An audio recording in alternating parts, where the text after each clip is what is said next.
बर. अगं मी तुला बोललो नव्हतं का, मी लहानपणापासून कॉलेजमध्ये एका मुलीवर प्रेम करतो.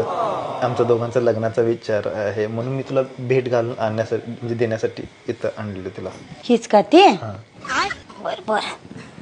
फार सुंदर दिसतेस. कुठं आणलंयस? कशाला आणलंयस तिला? हा. नाव काय तुझं? आकांक्षा. एवढंच आहे? त्याला मागं पुढं काय आहे की नाही? आकांक्षा जीवन माने. बर. काय करतेस? डिग्री कंप्लीट आहे. होय. ह्याचं पण डिग्री कम्प्लीटच आहे. घरातच बसलाय ठेव. पुढचा काय विचार आहे मग तुमचा? बाहेरच्या देशात जाऊन सेटल व्हायचं. बाहेरच्या देशात? तुला पण घेऊन जाणार आहे का? तशी दिसायला गोड आहे, सुंदर पण आहे. पण पोटा पाण्याचं काय येते का काय करायला? आता शिकणार आहे.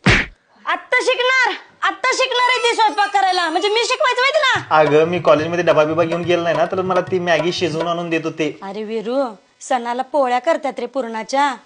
ही सणाला काय करल माहितीये काय? त्या पुरणपोळीत पुरण भरायच्या वेळी मॅगी भरल.